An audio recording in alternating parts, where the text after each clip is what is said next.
Hi,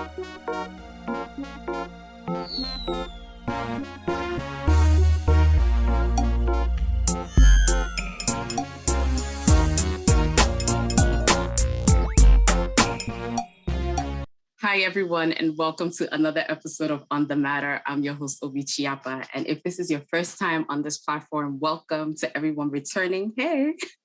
On the Matterr is a platform where we feature people who are actively working on their goals. And in doing that, I try to bring on stories of real people who are doing real amazing things. And my guest today is a phenomenal person doing phenomenal things across the board.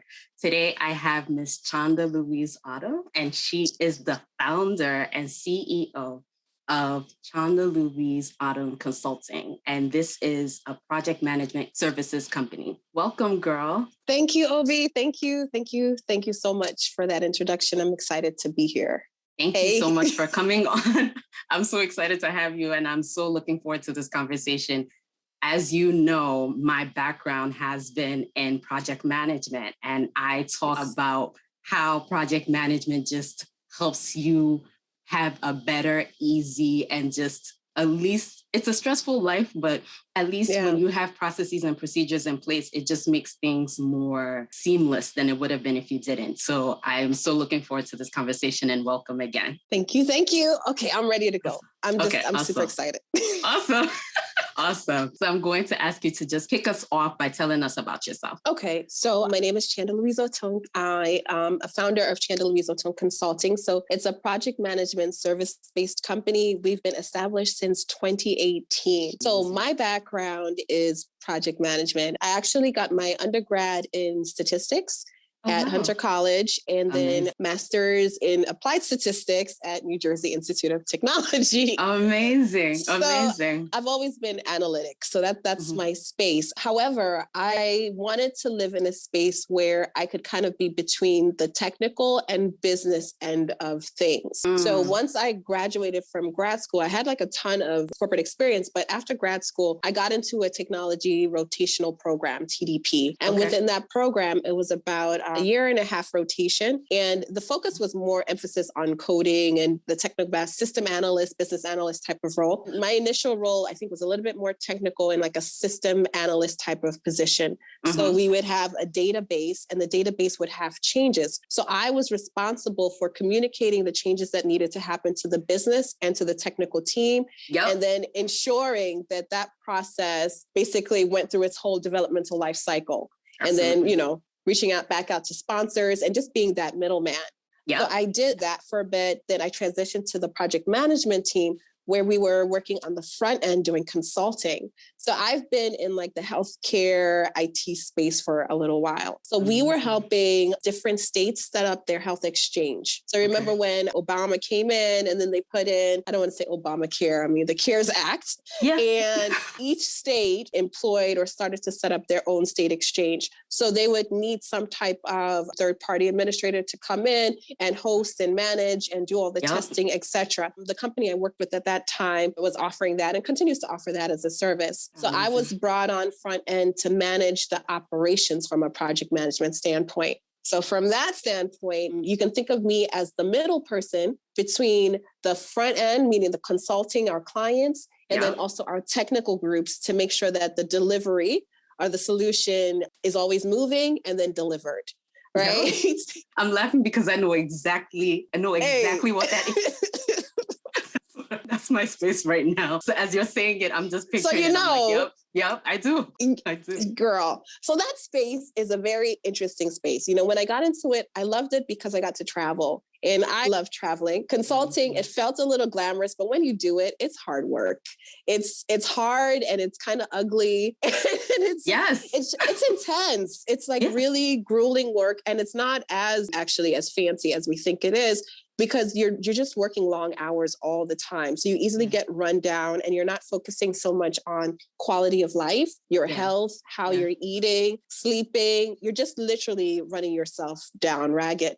So I worked there for a bit, and my company wanted me to get the certification for PMP. Yes. So because of that, I had to slow down and start working remote to focus on studying for that exam in about 6 months or so, 3 to 6 months. So as I began to prepare and slow down, I now had time to have more of a stabilized schedule. Yes. So my schedule was now no longer just like 5 a.m. to like 7, 8, 9, 10 p.m. It was, I can actually take advantage of a 9 to 5. I come in, I do what I have to do. I close my books, I'm out.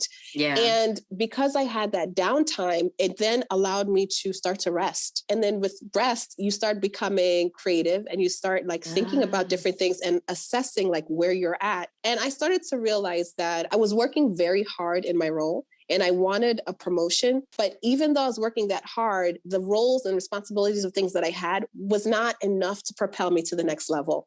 It was just a lot of busy work. And when I thought about it, it was more administrative, and I knew I had the capabilities. And I just thought to myself that I basically assessed. I said, if I continue to stay here, the roles and capacity in which they're giving me is limited to an administrative role in this capacity. So I'm not the opportunity to stretch. And if I can't stretch, I can't even justify to myself saying that I'm ready for this role and this promotion. And then in conjunction with that, funny enough, the company had a lot of restructuring that year. I mean, like, I would hate to say it, but it feels like 6 of them within like a year, where upper level management was shifting, leaving, coming, going, and there just was a lot of different moving parts. So with those moving parts, my team or my group also had a stabilization issue come in. So we brought in an internal, external stabilization team for our project. And when they came in, they started to assess how things were running and functioning. In doing so, at least who became my manager at that point partnered with me. And essentially my role became documentation and reverse engineering. So start to understand what are the processes that are happening here? How do we do it? And then let's start to document it. And then after that, find efficiencies through it. Yeah. Just speaking about like Yeah. So I did that. And I did that with her for about 6 months or so. And in conjunction at that point too, is where she also encouraged me to get the PMP. In going through that whole process, I started to like, it's like when you're exposed to like wine, why would you want to go back to like beer? You know what I'm saying? So once the project had become stabilized through a documentation process, I found that my project management office, we were a team of maybe 7. It feels like 7.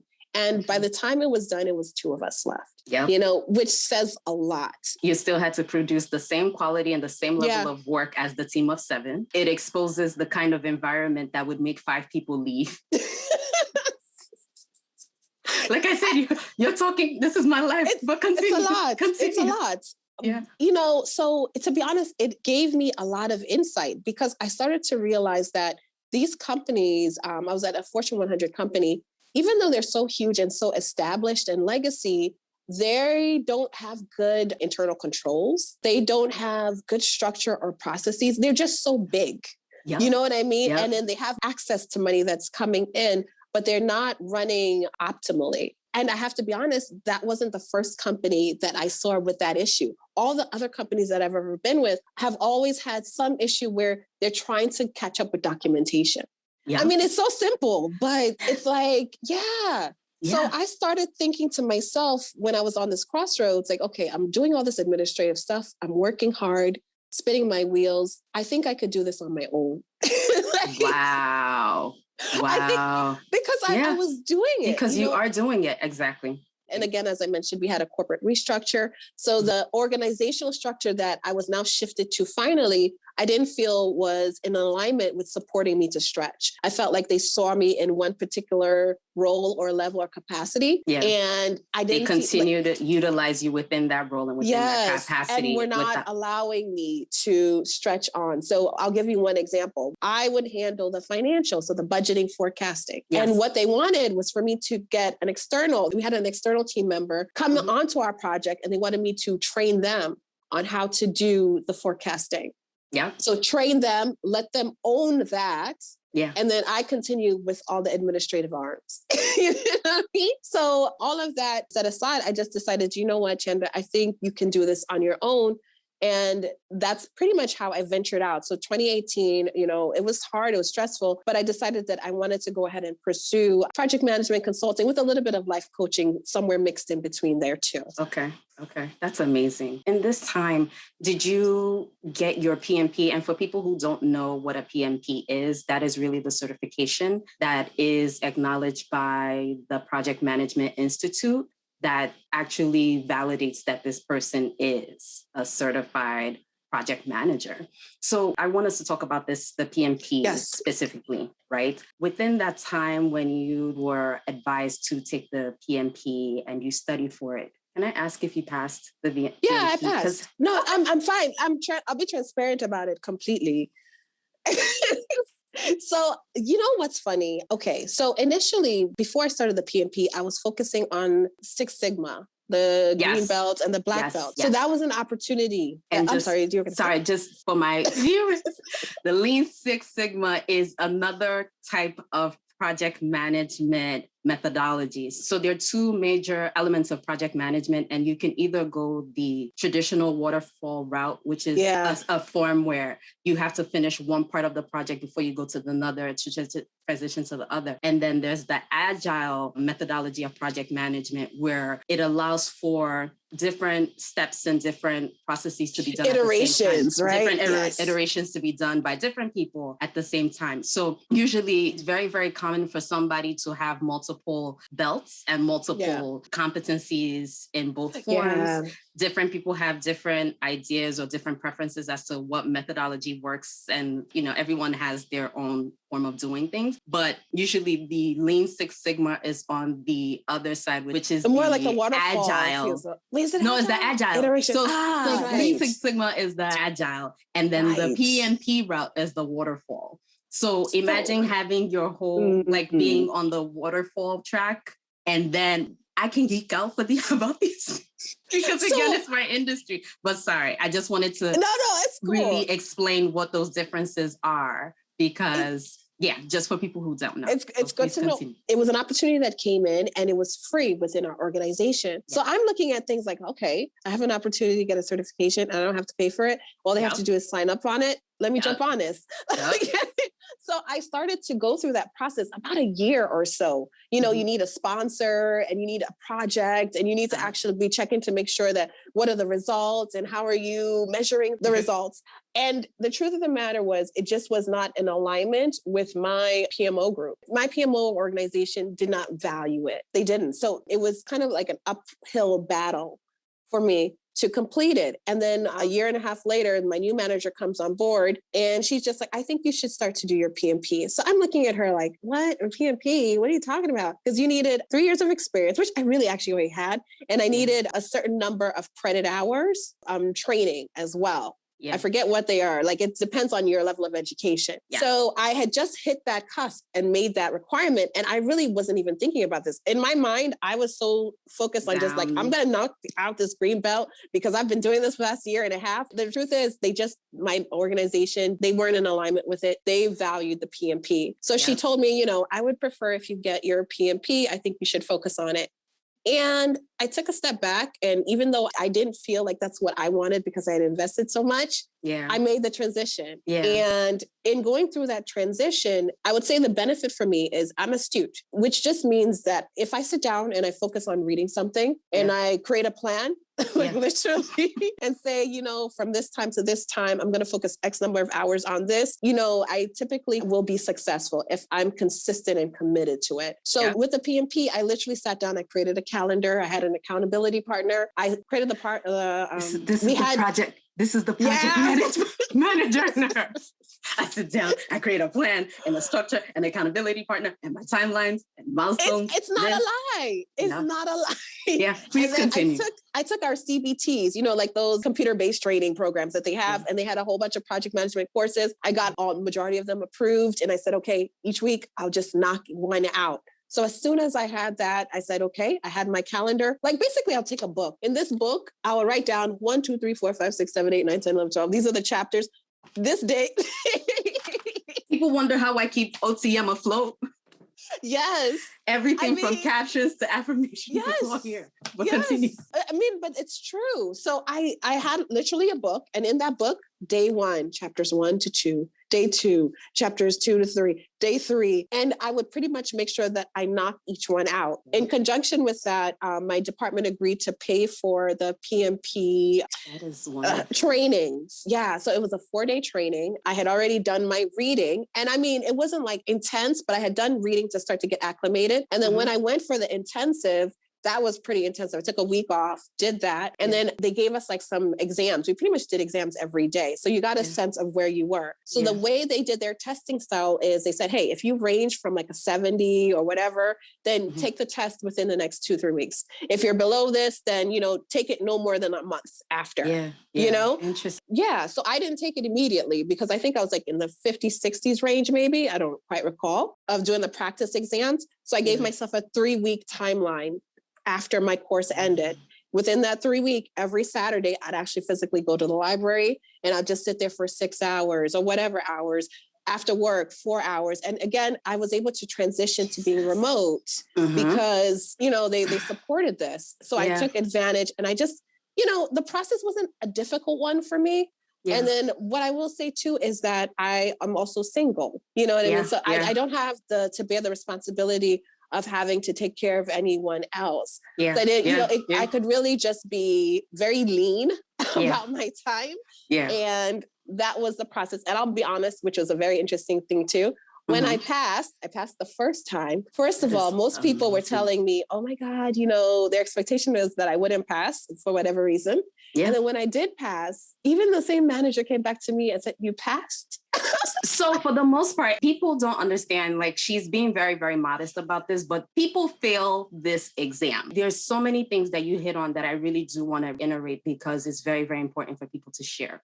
First off is that you were a year and change into a specific type of project management, and you're building towards a certain level of project management expertise, and you were not supported by your company at the time, and you were told to start from scratch, right? Yes. And these are completely different project management styles and different project management mentalities. So you literally had to go down the rabbit hole of one methodology and then be told, you know what, do the other one. So you had to go back and start from scratch. But the beauty in that is that where you were not supported by your organization with the agile system and the Lean Six Sigma methodology, you were supported with the waterfall. So the second you were told and advised to take the PMP, your company paid for the intensive. Yes, it did. Those are like $5,000 courses. And then the exam in itself and all of the certifications that you had to take, your company supported you through that. So that's something that I really wanted to call out because one, it's a testament to you because a lot of times people will look at how far they've come and like, you know what, I don't want to go back. I shouldn't have to. I don't want to waste the effort I put in. And that's not necessarily the mindset you should have. No. It goes to show you that sometimes when you align yourself with the priorities of the organization you work for, you would be surprised to hear what they will support you through or the support you would get. So I love these conversations and I love putting this out because sometimes we are so set in our ways and we are so set in I, or we're very, very quick to bash our employers or the people we work for without really taking onus and looking at what we could do within ourselves to do better. So this was such a win-win situation because you decided to really pay attention to the feedback from your boss and you acted on that. So kudos to you and kudos to the company you work for. In as much as they had their quirks, because again, it's very typical that once you are known to be this person, you can stay that person for years. And your development is your responsibility. One of my mentors said this to me years ago, and that resonated with me for so long. She said, your development is your own responsibility. So you may have bosses, you may have a job, an organization who will tell you they will pay for X, Y, and Z, but it's not on your boss, it's not on your mentor, it's not on anyone else to decide what the next step looks like but you. And if you don't tap into that, you will stay in that realm. I have been very blessed and very fortunate to be a part of the organization I work for now, because I have been promoted 4 times in 6.5 years, right? That's unusual. Thank you. But That's unusual. Was a lot of hard work. The role I'm in now, I created this role, right? And it was literally a matter of seeing what the needs were and creating avenues for myself. It's a lot of work. There's been so much turnover. People who have started before me who have always said that I don't see those opportunities.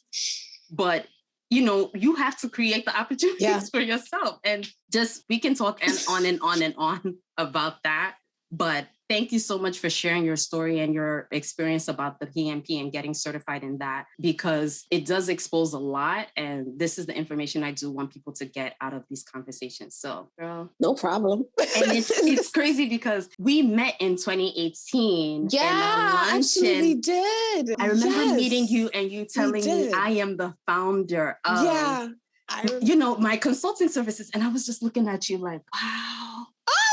Like, I was looking at you in awe, but I didn't think I wouldn't have known everything that had to happen for you to create, to get to that space, go out on your own. So I want us to go back to 2018, right? Okay. You realized that you were providing these services for this Fortune 100 company. And a lot of times people tell you when you want to go out on your own, it's always good to go to do what you are good at or what people have said you're good at.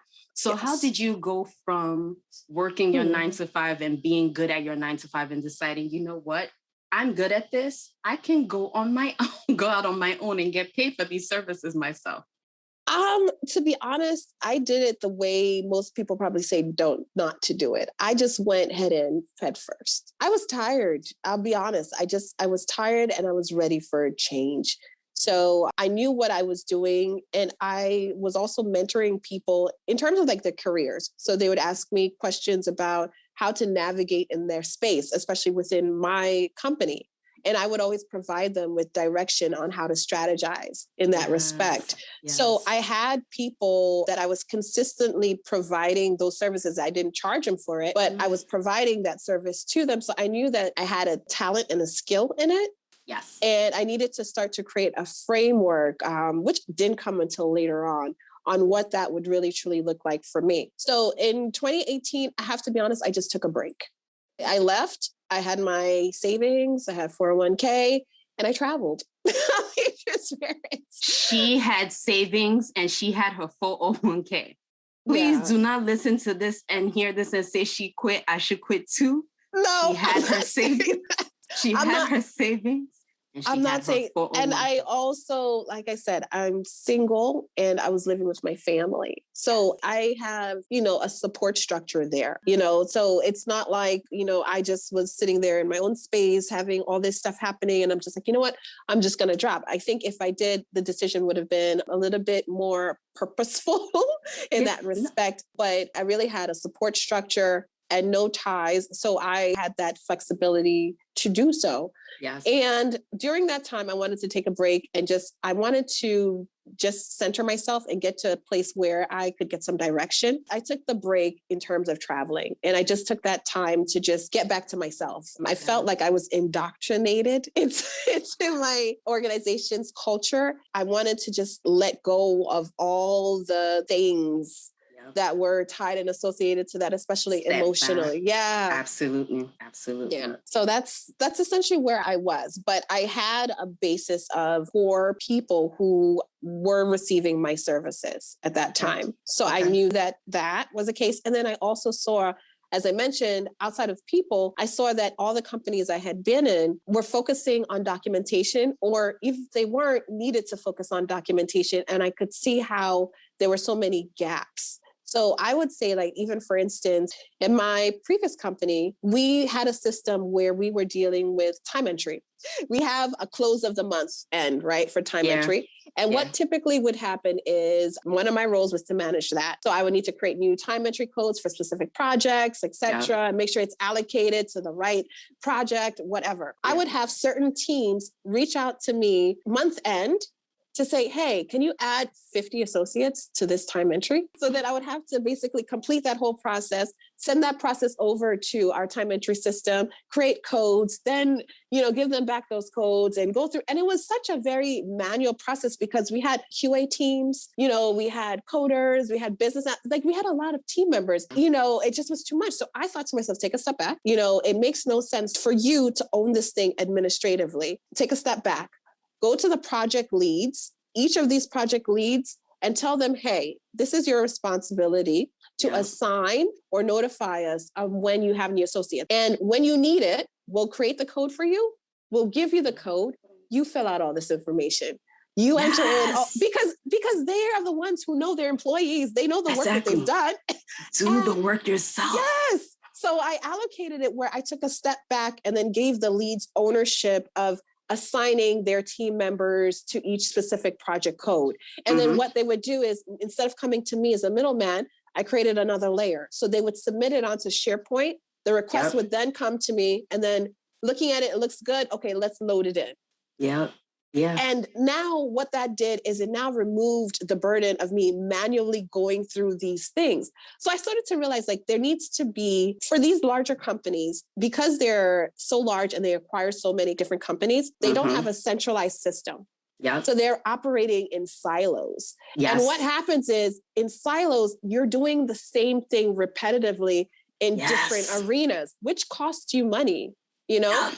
And even if you want to start to analyze or assess how your business is doing functionally as a whole, you have to then go to all these different every sets of single groups, department, right, to find out what every single department is doing. And I'm just from an efficiency standpoint, this makes no sense. There's so much money that you're wasting here. Another thing I noticed was within my own group, we had only one person that would own a particular task, but there was no documentation to the task. When she would go on PTO, it would take 2 weeks for her to train someone. So meaning someone would have to leave their work and sit and shadow with her for 2 weeks while they're basically watching her do what she does. She goes on training, they come back, then she comes back, she debriefs them, then they start catching up. And I was like, this is also ridiculous. I took on the responsibility of doing the documentation. Once the documentation, and to be honest, that's what led to the decrease of the response of associates, to be transparent, because we then started to document the stuff. So it was no longer bottlenecked at one person. It wasn't reliant on just one person. You can now train a bunch of people. And then on top of that, you can then take your associates, automate these tasks, and then start to give them more analytic tasks. Absolutely. So you can start to grow your team. Yep. So, I thought about it and I was just I think there's a place and a space for that. The bigger corporations need it. Will they pay for it? Maybe, maybe not. It depends. But also I thought that there was an opportunity for entrepreneurs who have startups, who are coming in, they're trying to establish themselves. My thought was, why start from scratch? Or why not start with a good foundation, I should say. Yeah.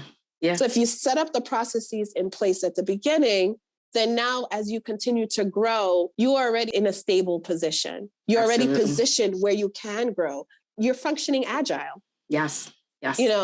Yes. So that's where my mindset has been.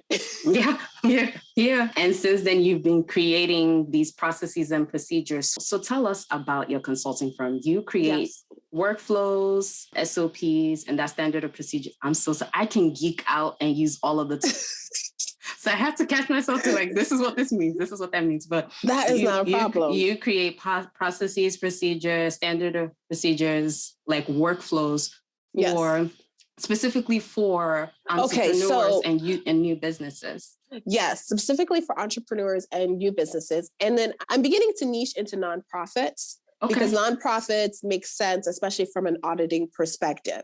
Yes. Along with that, I'm also looking at accelerator programs and incubators. So accelerator and incubators are structures or forums that support entrepreneurs and startups. Yes. And then they provide a lot of resources to help them establish their business. Yes. So I'm focusing on partnering with the incubators and accelerators and being that external resource to the entrepreneurs and startups to help them set up and structure their business. That is amazing. And I'm curious to know what made you decide to focus on, startups, incubators, and entrepreneurs, as opposed to working with the big Fortune 100, 500 firms, considering the fact that you'd already have a base over there, you'd already established your network, and it would have been easy for you to say, hey, I offer these service to you guys and stick within that clientele and really make more money. I feel like newer businesses need it more, but I also am in the space where I'm still kind of in between. I have to be honest. I haven't walked away from that. I would love and prefer to work with entrepreneurs and startups because I want to do more passion projects. So I really want to be more aligned with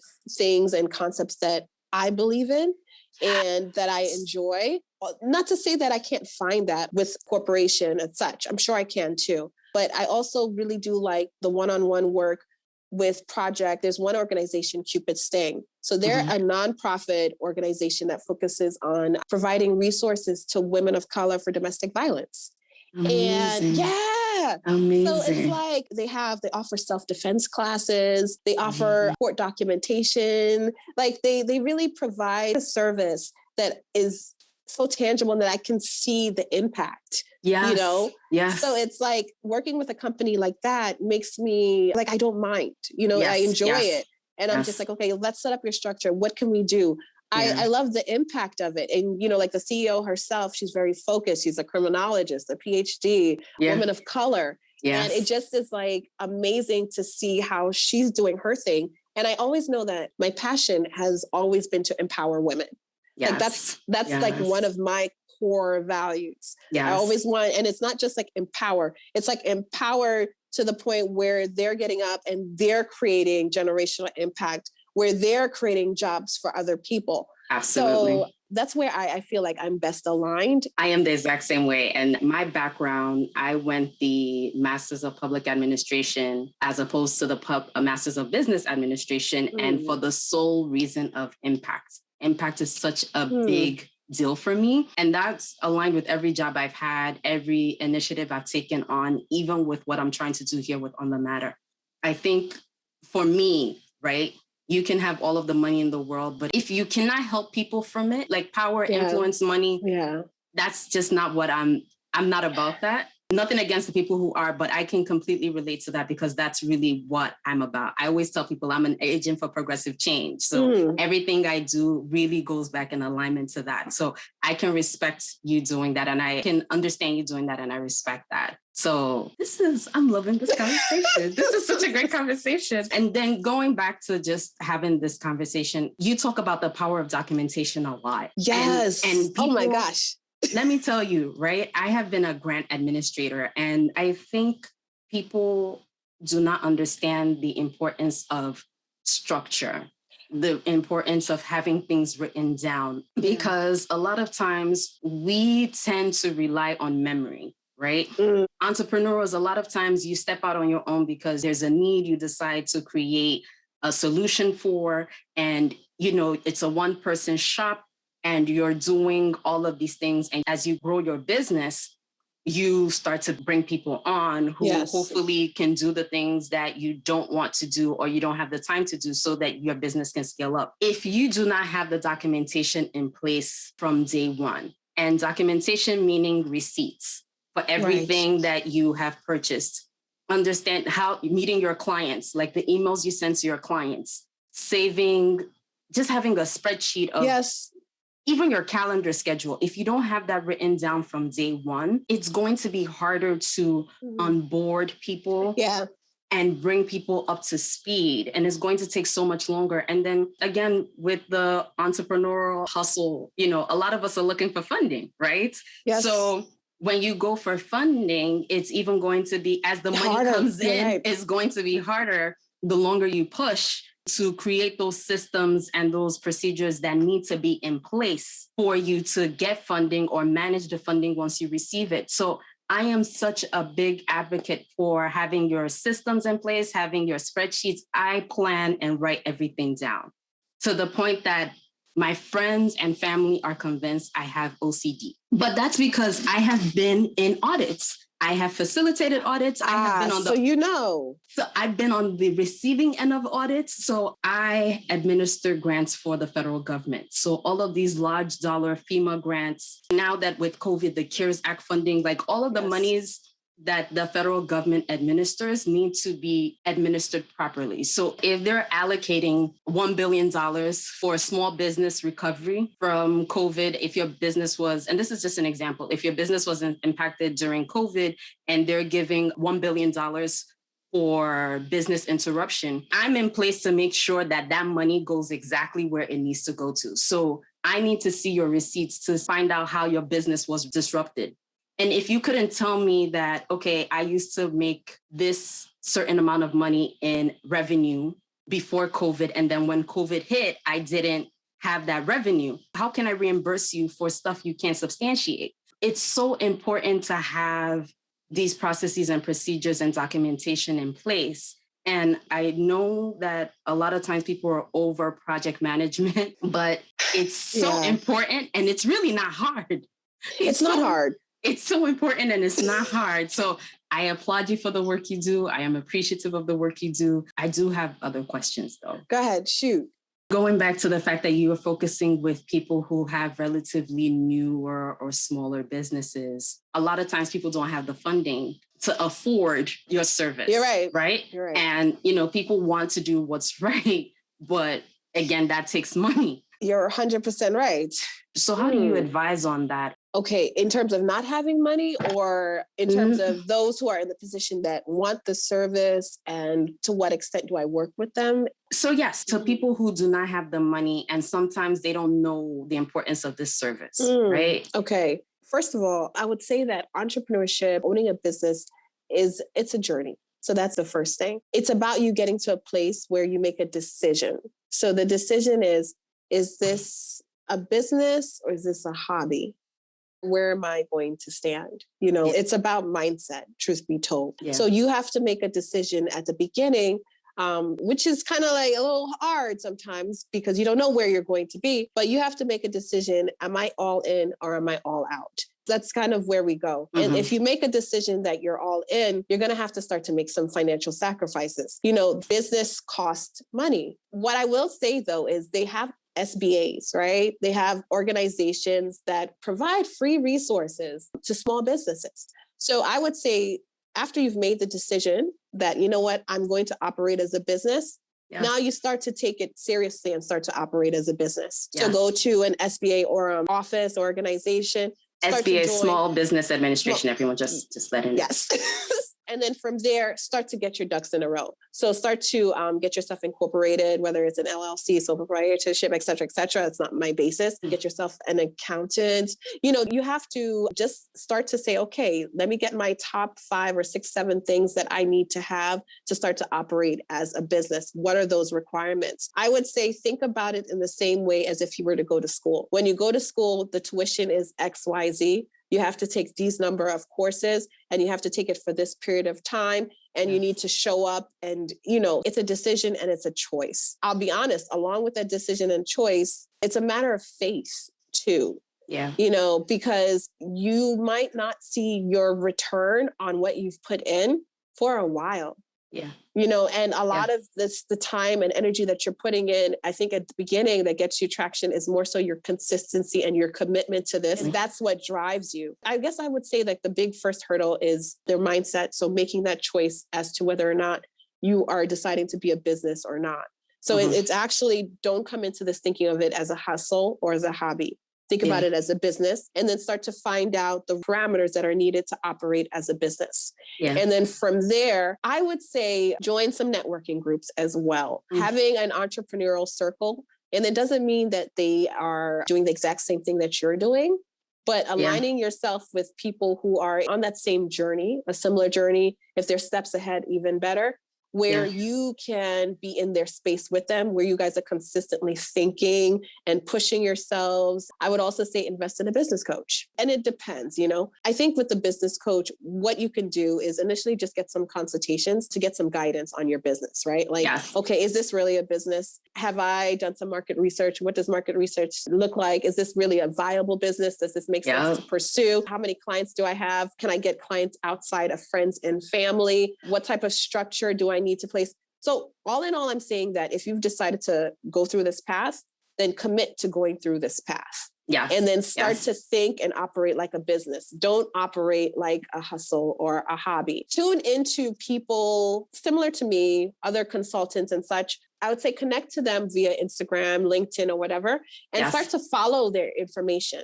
Yes. I think what I like about social media is that you start to get a sense of who knows what and who doesn't know what.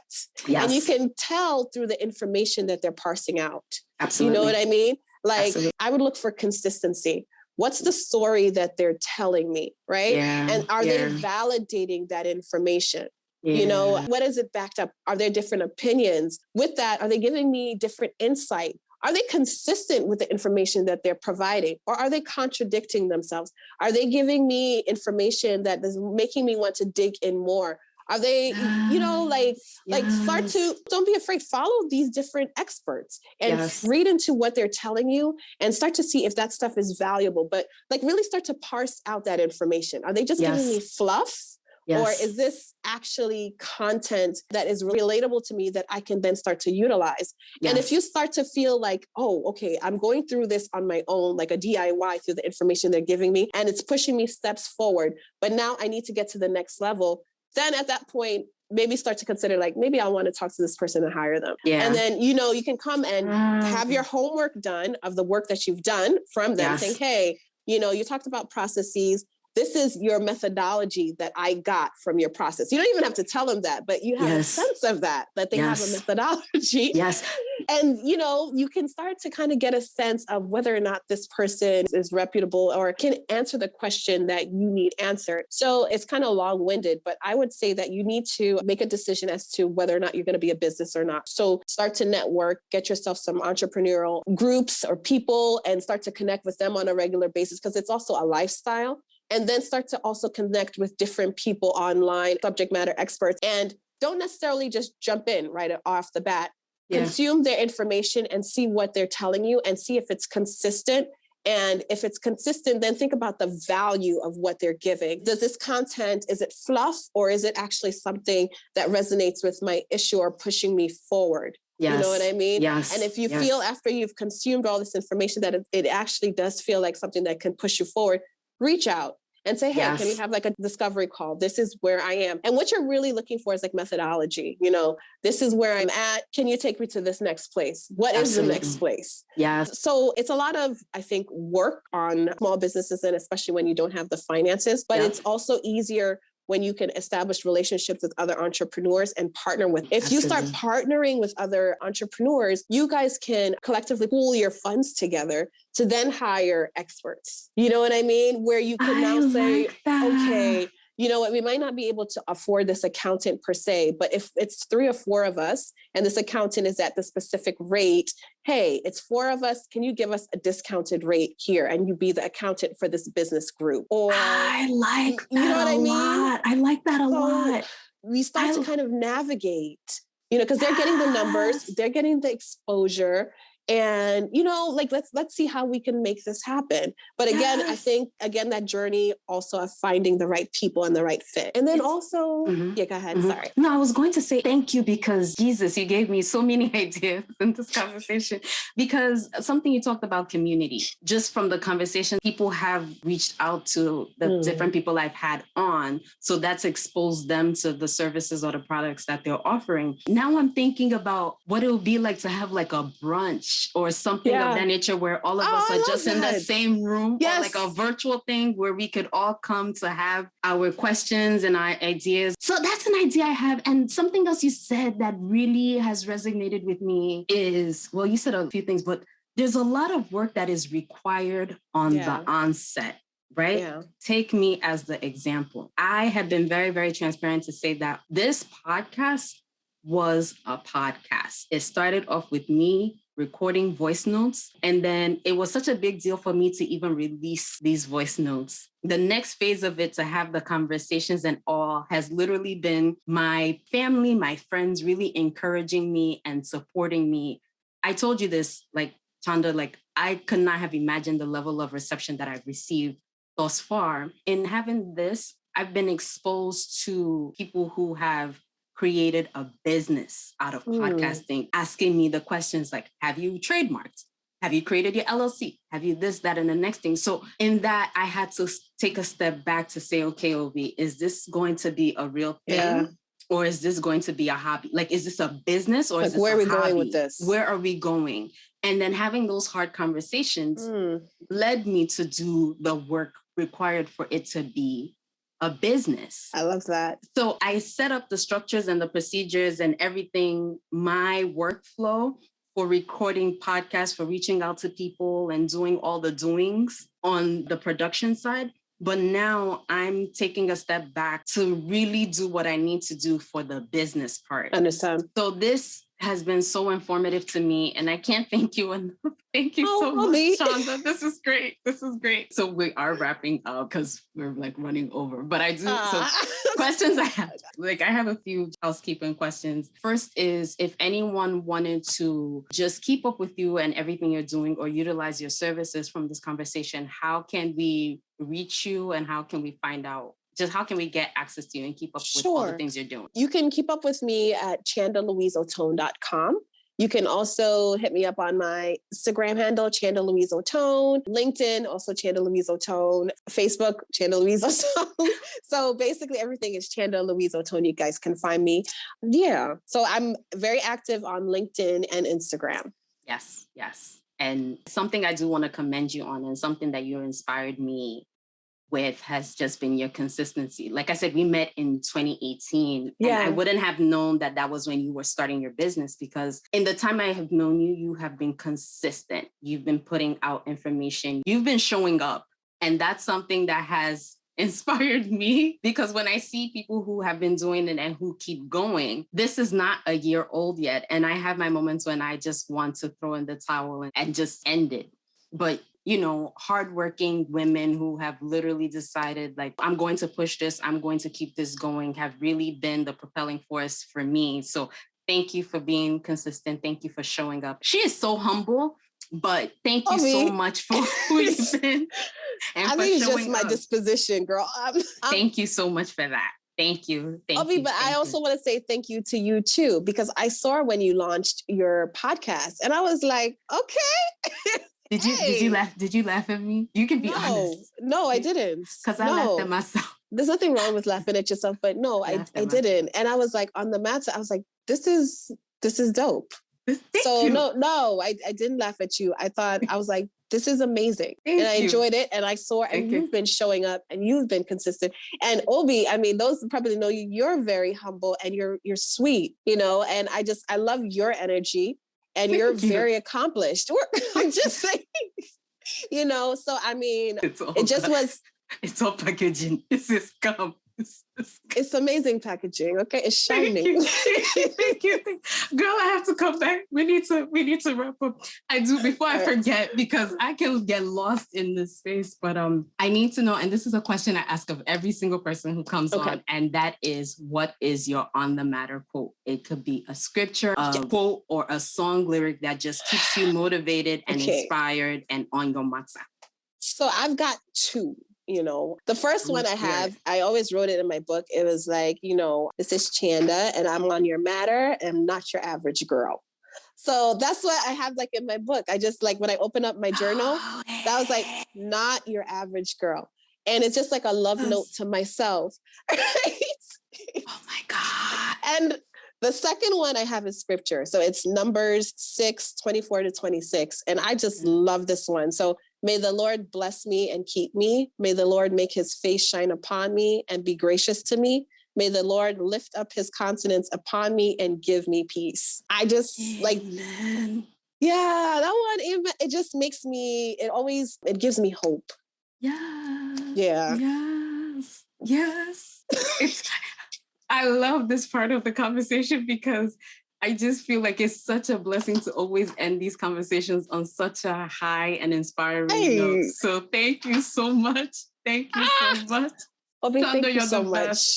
Thank you. Thank you. I can't wait until we do our next one. No, definitely. We need to have a conversation about project management, like management one-on-one. Yes. Like we need to do that. But sorry, I need to sign us out of this. So to sign us out, I'm going to ask you to say my name is, and I'm on the matter. Okay. My name is Chanda-Louise Oton, and I am on the Matterr. Yes, girl, you sure are. Thank you so much, everyone.